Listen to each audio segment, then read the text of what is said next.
So let's get started. We have one more speaker today. Mikko, the floor is yours. Can you hear me?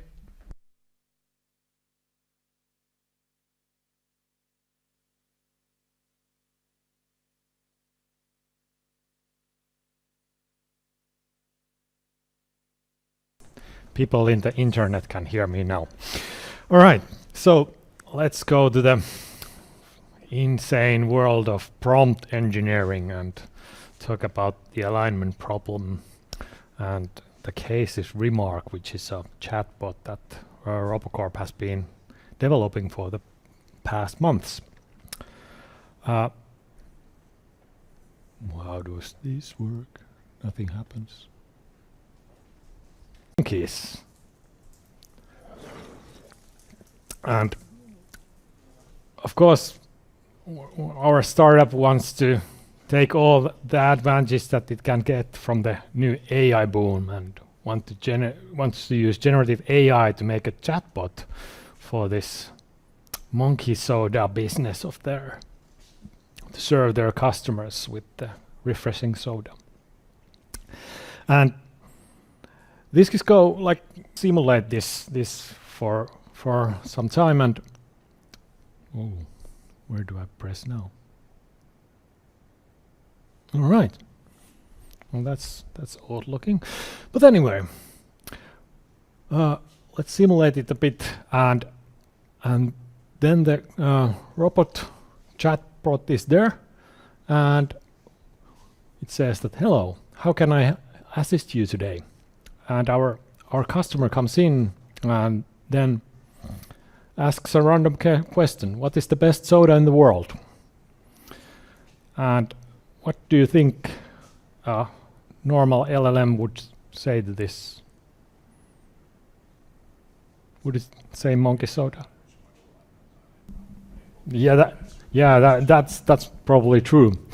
But in this case, in the simulation, it says Coca-Cola, because that's mostly what you get when you talk about best soda in the world for it.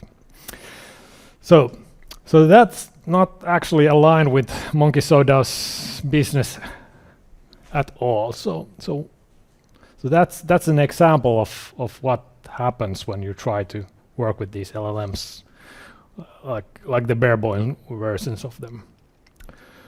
And overall, this is, now I have to go to a reading position. This alignment problem is basically about having difficulties in making systems that we call like really intelligent, that are capable of doing like a lot of stuff. What is the especially advanced models with high degrees of freedom and capabilities? How do you like, if the thing is, let's make it work for us at least. And now it's only there, not here. It's there. All right, yeah, that's me. I took the shot today, so pretty recent. And now it's gone, it's there. So my name is Mikko Korpela. I started at Robocorp like a week ago and came here to talk about chatbots for you. And I've been around this robot framework stuff for some years already. So I was part of the original robot framework core team, and I'm the maintainer also for the tools called robot framework Babot, and I was part of the browser team also, and some other smaller projects, plus the one that nobody knows about. There's also this funny little gadget called overrides package, which this week went over 100 million downloads, which is actually quite good, and I will never ever get anything that would be get so many downloads ever. Can we get some of the screens working?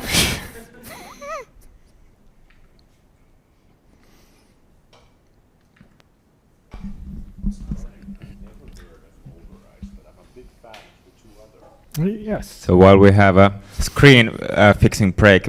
Mikko, can you tell me something about your kind of past robot framework experiences? What would you say is number one robot framework related memory?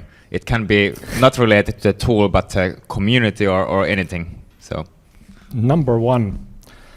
What came first to your mind? Okay, like this year we had the sauna excursion for the for the people coming from outside of Finland. That was really nice. There was a guy from India who never had walked on ice, and he was jumping on there, and was amazed about that. And yeah, that was like the community around the world. That was like really nice way to meet people.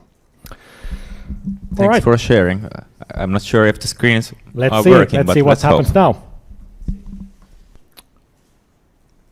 Oh, that one switched, and now them also.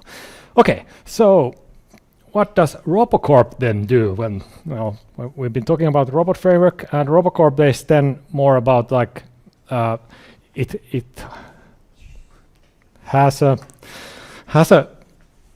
platform basically where you can run your robot framework or Python-based automation scripts. And you can also keep your monitoring and logging there, and it's based on the usage. And what else? Well, you can do your automations with many different levels because we are using robot framework and Python. So it can be like API based, or you can do this clicking around the UIs or whatever. And let's wait for a while. Do you have any other questions, Mikko? Okay, since we are going to walk to the memory lane here, so maybe just another question. While doing the robot framework core development while back, what were the kind of hopes and dreams for the future back then, as in compared to where we are now? So that was like over maybe 10 years ago. So before Robot Framework Foundation existed, so we were inside of Nokia Siemens networks at that time. Then the NSN name kind of like switched to Solutions and Networks, and I think now it's Nokia Networks and then maybe Nokia. I think like that. I don't know about the dreams of the project, but I like the fun part was that we got travel around the world and teach people about the robot framework, and there was a lot of like user meetings around, and we got like help people with their like real actual problems. So it was like pretty interactive, and there was quite a big community inside of Nokia at that time. We hope to expand that community still with the Robot Framework Foundation. But I think we got some slides there, so let's continue. All right. So, Robocorp has been training this ReMark tool, or not training, it's more like building this ReMark tool, which is basically based on Python and then OpenAI tools, etc. And I'll go to the next slide. And if you go to that address, chat.robocorp.com, and if everybody does it at the same time, it will most likely collapse whole system. But if one of you or two of you go there, it's most likely fine. But it would be awesome if you collapse it now. Like the metrics will go like way up. So it's brand new meaning that there's not a lot of traffic yet. ReMark is trained or made more or less to help people with their automation tasks and it's been it's using GPT-4 and GPT 3.5 turbo engines or LLMs, and it has also access to some of the documentation of Robocorp and Robot Framework, and also Playwright. So you can chat with it, and most likely it will say something related to Robot Framework or Python. All right, so LLMs. I'm briefly gonna try to explain what they are about on a high level, hopefully you get an idea, because I'm not actually like a machine learning expert. So if something is wrong, please correct me. And if you know what is wrong, please correct me. So magic and mystery. LLMs are, or so-called large language models, are based on this idea of next token prediction. I'll explain it like briefly with an example next. They are trained with these kind of kind of large data sets of about terabyte or so of texts from internet. And then on top of that, then OpenAI, etc., the people building these things are using set of text here long time ago in a something. And then what the system, the large language model, is actually trying to do is to predict what comes next as the next token. And token is kind of like the same thing as a word. Part of a word. So kind of in this abstract version, it's a word for now. But yeah, it's a part of a word. It's kind of word. So for example, in this case, it would then predict that galaxy is pretty one option to put there, most likely very likely option. So it will have like multiple options of things that it could put there. So then it goes like long time ago in a galaxy, and then the same operation goes again. So what could come next? Well, far. And then it puts the far there, and so on until it has a complete sentence there. So it reiterates over and over again and uses its own output as an input also there. In a sense, it's just like trying to guess what's the next word. But the models that we nowadays have access to, like the GPT-4 and GPT 3.5, and even like the whole generation of the GPT models now, have been like pretty smart at doing actual stuff. But it's all based on that idea of just like predicting the next word. And one of the the early things that people noticed on these models is that they can see what kind of sentiment is in a sentence. For example, here we have our delightful monkey soda, but it got like a couple of reviews, and we're kind of like thinking, what kind of reviews are they? So you can ask from an LLM something like this, like, is this the following review positive or negative? And then you give the review. Monkey soda didn't live up to my hype for me. The taste was disappointing, too sweet and artificial, not worth the price. And you then even like trigger at the end, like answer something. Most likely the next word that it predicts will be negative. So it kind of like the whole system is able to actually be a bit smart on that level. And then about the data sets. So data sets that these models have been used or have been trained with, like GPT-4 and GPT 3.5, these are the OpenAI, the top brand models. Their data sets are from September 2021, which is a kind of a constraint when working with these things. They know nothing about stuff happening after that. And just like an idea of the size of a training set you can get here. So GPT-3, which is the last one with which OpenAI publicly announced what was the training set. They were using these common crawl, web text, etc. stuffs, and roughly about 500 billion tokens. That's a big number anyway. It's a large data set. Common crawl is crawling the internet, so that's stuff from internet. Web text is also the internet. Books are books, or I don't know. Wikipedia is a site in the internet, if you haven't yet learned about that. All right.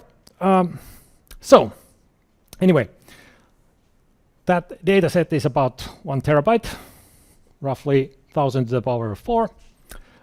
Oxford English Dictionary has about 100,000 and so on words in current use.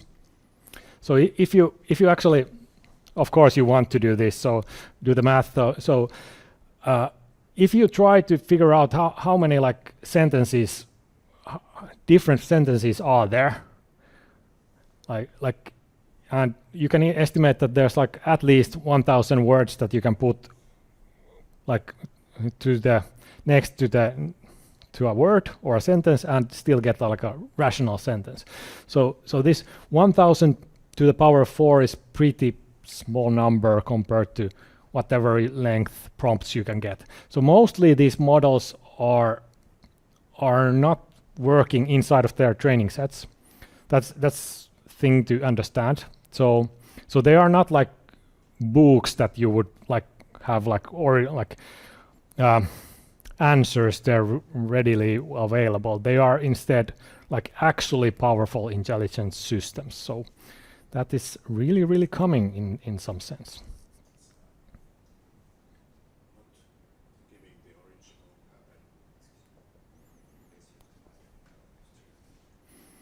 Yeah, not using the what I understand is it's mostly using like the top 10 common words that would come after the next one. Yeah. And it has a randomizer to make sure it doesn't give the original thing it was trained on. Yeah.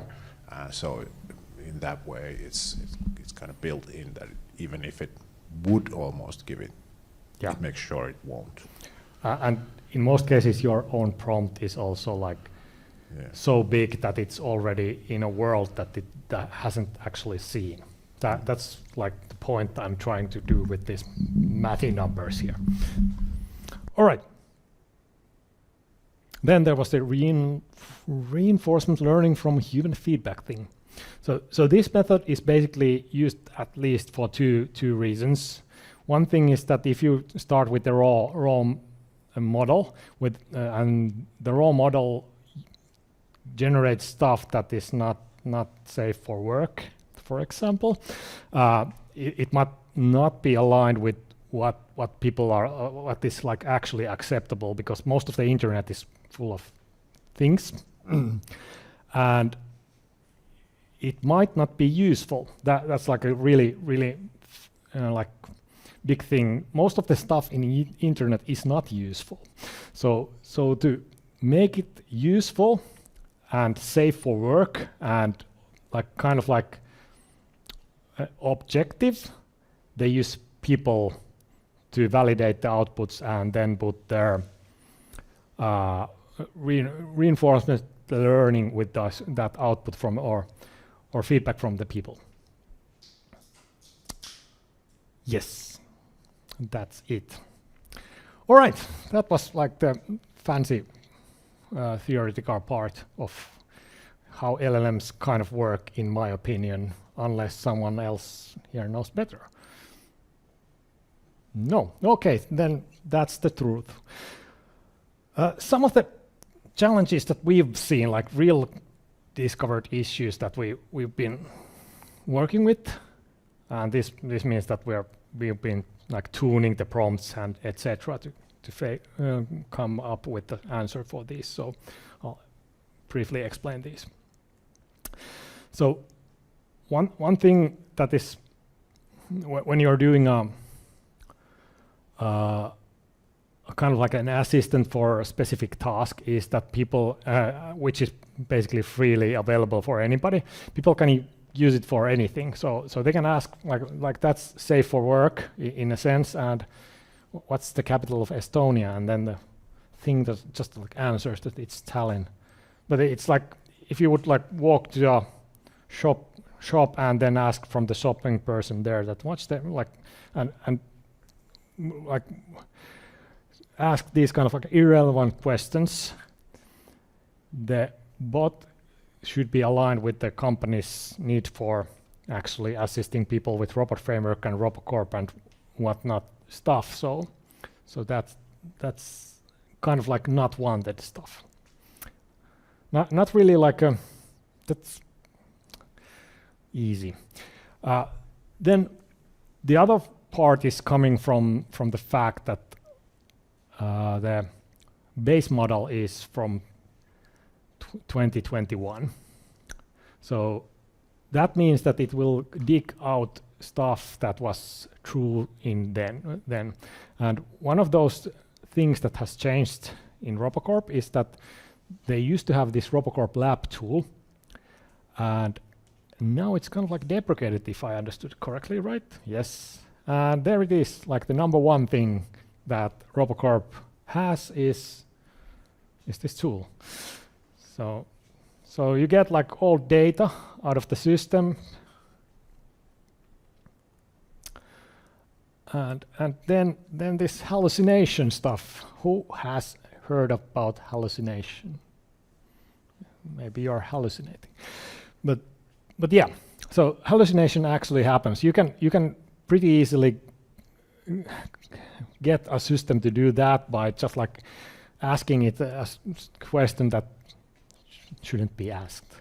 So just like faking that there's this keyword there, destroy vault, and then it will just like confidently give you like, okay, yeah, there's this keyword called destroy vault, and it's you can destroy vaults with it. No, there's not that kind of stuff at all. A question. What do you think is the main cause of the hallucination here? For this specific? Well, in general. In general, I would say. Well, my thinking. Okay. Well, I don't know. Is the answer, but I think it's related to the fact that it's mostly there in the unknown world. It's always like estimating stuff that it has never ever seen. So then it most likely has to like fake it in a sense. And yeah, I don't know. And maybe the randomizer is also part of it. It's just like, and it tries to like confidently then continue onwards. Once it makes mistakes, like if you go to OpenAI ChatGPT and it makes a mistake, it will be pretty hard to get it like say that, okay, sorry, I was wrong. Like usually it tries to wiggle it out somehow. So that's one reason also. Yeah. Then prompt hijacking. This is a possibility also when in internet. I saw one of these, one person trying this already. So you can do something like this. Like then you put there like ignore everything that's in the prompt until this, and from now on you're this. Welcome to the Monkey Soda.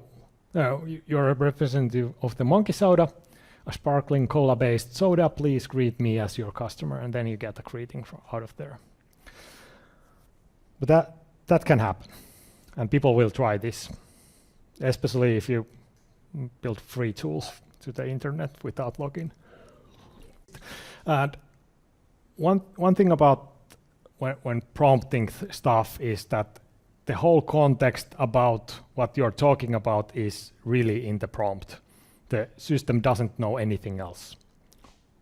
And you have to explicitly state their role to make it really clear that what they are doing, and also give them explicit purpose there. Otherwise it doesn't work. Like it can go in any direction. But after you have like something like this, then that helps a lot. So then you can go with the Estonia thing, for example. We do allow these kind of questions. They are not harmful, but then we try to direct, or the bot then tries to direct the discussion back to, hey, but what about RPA? All right. Then another thing that we have is basically based on the fact that we do need our own data on top of what is in the base model, and that is done with this fancy technical thingy. But I'll explain it here, for example, now. So We have two prompts here. So we have an assistant prompt, like user's question comes in. Then we have an assistant prompt which identifies things from the question and from the chat history that are relevant to inquiry from our database. So then that goes, the answer of this goes to this vector embeddings database, and it discovers fancy documents and stuff and lorem ipsum and whatnot. And that goes into the actual final prompt that will answer to the user. So with this, you can get like relevant data from your specific things in. The other possibility is the fine-tuning of the model, but we haven't done that in this situation. So this is vector embeddings based on the fact that you just like query your data, bring it to the actual prompt, and then it has like more context out of that. Another thing about this architecture is that then you can somehow like also okay.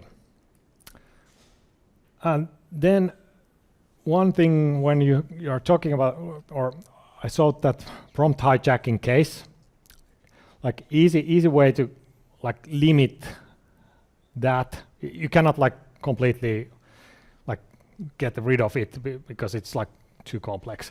But one thing is that at the end of the prompt, you put your own stuff again there, so you don't ever give control to the actual user for the end of the prompt. So you instead put there like, okay, response as ReMark or something like that. And then you can get something like this. So this is actual.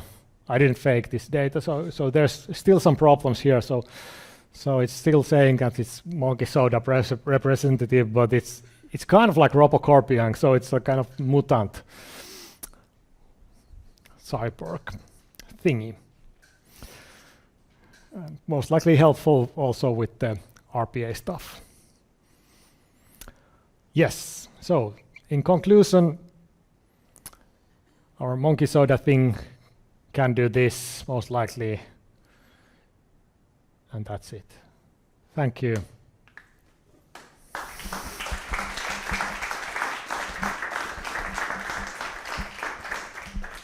Thank you, Mikko. Are there questions? Okay, I can start. Oh, there is one. Just a moment. Yeah, thanks for the presentation. If I understood correctly, you did like do fine-tuning on the model as well? Not this one. Okay, no fine-tuning in this case? No. Okay. So the first one is a GPT 3.5 turbo assistant that will then query the other, like the vector database to get like context out of there. But yeah, like that's in the roadmap, the fine tune also. Okay, do you have an idea like what kind of, how much data you would use for the fine tuning? Well, Robocorp has a lot of data, so then that would mean most likely like 1,000 question answer pairs, I would assume, or something like that. I would, but yeah, this has not yet been done, so have to see. Like GPT 3.5 turbo fine tuning came out like, was it like 2 weeks ago? So it's pretty new that you can do with these like more powerful models at all. So let's see, what's the reason? Or yeah, okay, thanks. Cool stuff. Thank you. Thank you. Okay, there is a question in chat. So, how robot framework users can use LLMs for creating test scripts? You go to chat.robocorp.com. Thanks. I also have one question. So, to my understanding, which is highly limited, but there is an issue with data feedback loop. So basically, when AI starts generating data and then you feed that AI generated data back to the model, it starts getting kind of like very very weird. So is there something that you can do about this, or are there currently something that you have done? Do you mean like the discussion when it's ongoing, it will go weird? Maybe I'll be more clear. Yeah. So when you have a large data model, Yeah.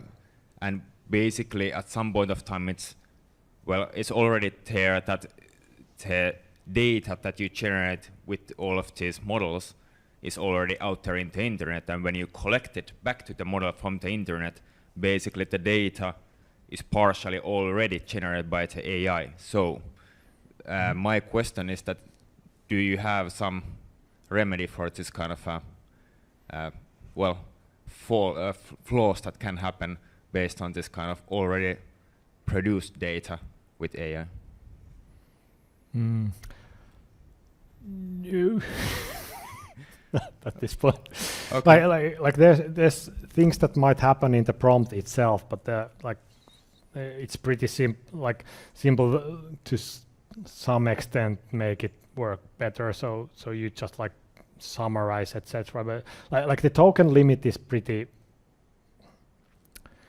limiting. I would say that like you can compress only like pretty few pages of data there for the ChatGPT 3.5.